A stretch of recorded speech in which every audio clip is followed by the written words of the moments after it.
Hi everyone, welcome to my channel. So ఈరోజు ఇలాంటి uncertain టైంలో, అంటే ఒకవైపు వారు, ఒకవైపు ఇన్ఫ్లేషన్ పెరుగుతుంది అంటున్నారు, ఒకవైపు రియల్ ఎస్టేట్ డౌన్లో ఉంది, mutual funds and stock market కూడా రిటర్న్స్ ఇవ్వడం లేదు, గోల్డ్ కూడా ఒక సర్టన్ ప్రైజెస్లో స్టాగ్నేట్ అయిపోయింది. సో ఇలాంటి టైంలో అసలు ఎలాంటి మనం మిస్టేక్స్ చేయకుండా అట్లీస్ట్ మనం మెయింటైన్ చేయగలం. ఫస్ట్ క్రెడిట్ కార్డ్స్ అండి. So today I want to talk about more on credit cards. చాలామంది ఏమనుకుంటారంటే ఒక మినిమం బ్యాలెన్స్ పే చేసేస్తే it is very safe, it is a very good strategy and మీకు ఇమీడియట్గా కొంత రిలీఫ్, షార్ట్ టర్మ్ రిలీఫ్ వస్తుంది అనుకుంటున్నారు, which is very very bad strategy అండి.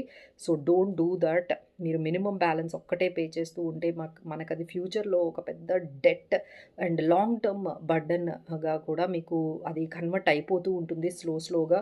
సో మీరు 2-3 సైకిల్స్లోనే, అంటే ఒక 2-3 మంత్స్లోనే మొత్తం అమౌంట్ అంతా పే చేయండి. మళ్ళీ ఫ్రెష్గా మీరు క్రెడిట్ కార్డ్ని మళ్ళీ తీసుకుంటూ ఉండండి, మళ్ళీ పే చేస్తూ ఉండండి. But don't try to go for minimum balance. ఆ తర్వాత ఇంకా మీకు బర్డన్ ఎక్కువైతే దాన్ని మళ్ళీ ఈఎంఐలో కన్వర్ట్ చేసుకోవడం, ఇవన్నీ చేయడం వల్ల మీరు ఇన్వెస్ట్మెంట్స్ ఎప్పుడు చేస్తున్నారు, సేవింగ్స్ ఎప్పుడు అవుతాయి? This is doesn't works for you. You are missing very good opportunities of wealth creation. మీరు ఇలా ఈ విధంగా డెట్ని మేనేజ్ చేయడంలోనే ఉంటే మనకు వెల్త్ క్రియేషన్ అనేది జరగదు. So that is the first thing. And second thing ఏంటంటే, ఎక్కువగా మనం మిస్టేక్స్ చేస్తున్నది ఏంటంటే, మనం ఏదైతే సెక్యూర్డ్ సేఫ్ అనుకుంటామో మన హౌస్ అనేది, అది మనకు ఒక బర్డన్ లాగా, ఫైనాన్షియల్ క్రైసిస్ లాగా క్రియేట్ అవ్వకూడదండి. చాలామంది చేస్తున్న మిస్టేక్స్ ఏంటంటే, వాళ్ళకున్న లైఫ్ సేవింగ్స్ అన్నీ తెచ్చి ఒక 2 crores పెట్టి ఒక ఫ్లాట్ కొనేస్తూ ఉన్నారు. సో దానివల్ల ఏమవుతుంది అంటే, you cannot invest in other asset classes. ఒక డైవర్సిఫికేషన్ అవ్వదు, లిక్విడిటీ ఉండదు, ఏమైనా ఎమర్జెన్సీస్ కావాలంటే మీరు దాన్ని అమ్మలేరు, దాన్ని మెయింటైన్ చేయాలి, దాని మీద ట్యాక్సెస్ పే చేయాలి, రిపేర్స్ చేస్తూ ఉంటారు. మీరు మళ్ళీ ఎక్కడికైనా వెళ్ళిపోవాలి అంటే దానివల్ల మీరు మూవ్ అవ్వలేకపోతూ ఉంటారు. సో ఈ విధంగా ఇలాంటి మిస్టేక్స్ అయితే అస్సలు చేయకండి. మీకు వచ్చిన మనీ అంతా ఒకటి హౌస్ మీద మీరు ఇన్వెస్ట్ చేసేసి ఒక హ్యూజ్ ఈఎంఐ మీరు క్యారీ చేస్తూ దాన్నే పే చేసుకుంటూ వెళ్ళడం వల్ల మీకు ఫస్ట్ అసెట్ అలొకేషన్ జరగదు. ఎందుకంటే మీకున్న నెట్వర్త్ అంతా కూడా మ్యాక్సిమం 90% ఆ పర్టికులర్ హౌస్ మీదే ఉండిపోతుంది. సో మిగతావన్నీ చూసుకుంటే ఒక 2 lakhs ఎఫ్డి ఉండడము, లేకపోతే ఒక 10 lakhs పిఎఫ్ ఉండడము, ఒక 5 lakhs గోల్డ్, అంటే మిగతావన్నీ చూస్తే ఒక 10-20% మాత్రమే ఉంటాయి.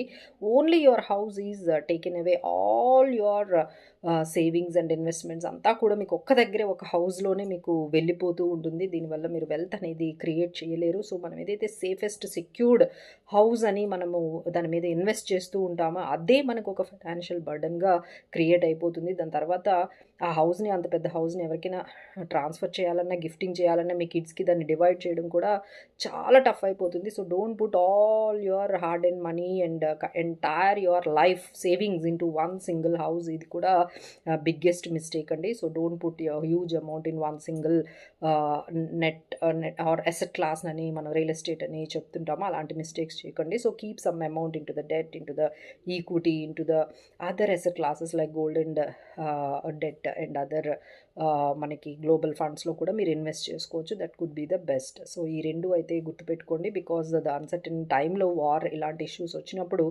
డెఫినెట్లీ ఇన్ఫ్లేషన్ పెరుగుతుంది. సో మనకి ఎక్కడ చూసినా ఖర్చులు అనేవి బాగా పెరుగుతూ ఉంటాయి. So every small mistake of your financial decision will dent a lot. ఒక చిన్న మిస్టేక్ మీకు చాలా ప్రాబ్లమ్స్ని క్రియేట్ చేస్తూ ఉంటుంది. మేక్ సమ్ కైండ్ ఆఫ్ డెట్లో కొంత ఇన్వెస్ట్ చేసుకోండి. So any kind of emergencies మీరు దాన్ని యూజ్ చేసుకోవచ్చు. ఎమర్జెన్సీ ఫండ్ని క్రియేట్ చేసుకోండి.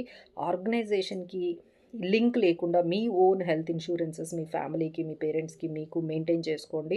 కంటింజెన్సీ ఫండ్ని మెయింటైన్ చేసుకోండి. ఎవ్రీ ఇయర్ ఎస్ఐపిని పెంచుకుంటూ వెళ్ళండి. Instead of increasing the EMI, please increase your savings and investments. And there's are these kind of simple strategies అండి. అంటే మనం ఏమనుకుంటామంటే ఫైనాన్షియల్ ప్లానింగ్ అంటే వెరీ కాంప్లెక్స్ స్ట్రాటజీస్ అప్లై చేస్తేనే మనం వెళ్తే, లేదండి. That makes the more simple, make it very ఈజీగా మనం పెట్టుకుంటేనే మనం వెల్త్ క్రియేషన్ అనేది చాలా ఎక్కువగా జరుగుతుంది. So for more strategies like this, definitely have financial planar.